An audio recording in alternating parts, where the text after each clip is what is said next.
خوش آمدید به کانال یوتیوب اینفوتایم. در این ویدیو در نظر دارم تا شما را با کشوری منزوی، خطرناک، سختگیر و با قوانین عجیب آشنا بسازم. بله، درست حد زدید. این کشور جای نیست جز کره شمالی. کره شمالی با نام رسمی جمهوری دموکراتیک خلق کره، کشوری در شرق آسیا است. این کشور نیمه شمالی کره را تشکیل می دهد و از شمال با چین و روسیه و از جنوب با کره جنوبی همسایه است. وقتی که از مرز چین وارد کره شمالی می شوید، کاملا وارد دنیای دیگری خواهید شد. وقتی که داخل این کشور می شوید، تمام وسایل شما، حتی تلفن شما، مورد بازرسی قرار می گیرد. تمام عکس ها و تمام صفحات هر کتابی که همراه شما باشد. با ما همراه باشید تا در ادامه ویدیو شما را از قوانین عجیب این کشور با خبر سازیم.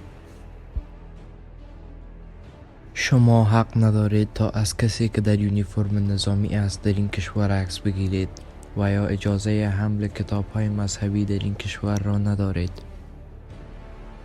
در بزرگراه‌های این کشور ماشین‌های اندکی را می توان دید، زیرا مردم توانایی خرید ماشین را ندارند.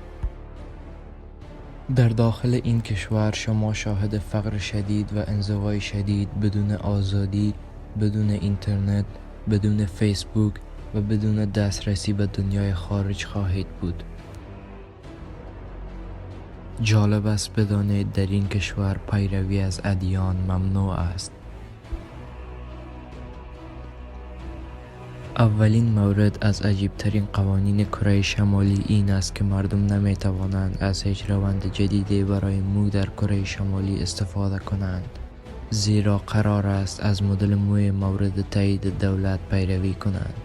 از سال 2013 دولت کره شمالی علاقه عمیقی به دخالت در مدل موی شهروندان خود داشته است. دولت با چنین رویه قصد یکسانی را دارد. آنها می خواهند حتی در شخصی ترین مسائل زندگی مردم یکدست شوند.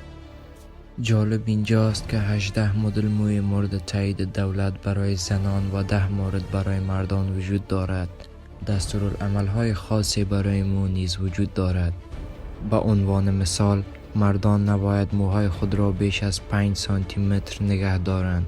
مردان مسن کمی از این محدودیت رهایی یافته و اجازه می دهند تا موها را تا 7 سانتی متر نگه دارند.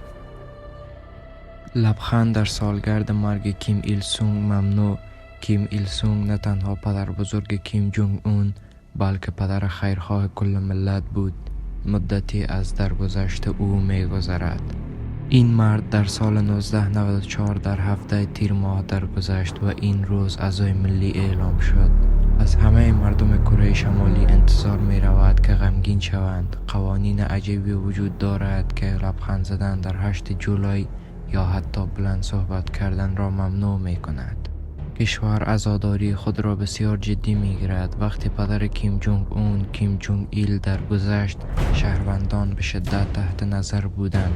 کسانی که به اندازه کافی غمگین نبودند به عنوان مجازات به اردوگاه‌های کار فرستاده شدند. بدون اجازه دولت نمیتوان به پایتخت رفت. زندگی در پیونگیانگ، پایتخت کره شمالی، آسان‌تر از زندگی در حومه شهر است. اما مردم نمیتوانند فقط چمدان‌های خود را ببندند تا به پایتخت بروند. برآورده شدن خواسته های آنها آنقدر که در دنیای عادی به نظر می رسد ساده نیست. در عوض انتقال به پیونگیانگ یک عمل سخت است و باید از دولت اجازه بگیرند.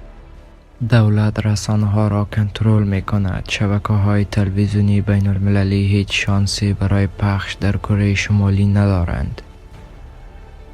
دولت به شدت برنامه ها را کنترل می کند و تنها 4 کانال تلویزیونی رسمی را پخش می کند. فرار از کشور ممنوع است. حتی اگر از اقدامات در سراسر کشور ناراضی باشید، انتخاب زیادی ندارید، زیرا نمی توانید از کشور فرار کنید. دولت می خواهد شهروندانش وفادار باشند. بنابراین فرار از کشور یک گناه بزرگ تلقی می شود. برقراری تماس‌های تلفنی بین المللی ممنوع است.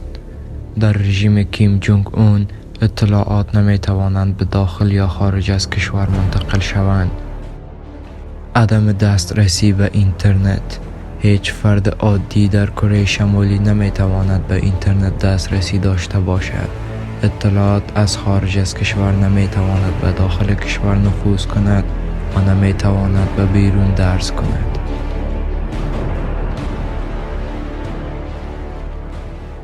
حتما باید در انتخابات شرکت کنید. یکی دیگر از عجیب ترین قوانین کره شمالی این است که حتما باید در رای گیری شرکت کنید و رای ندادن جرم محسوب می شود.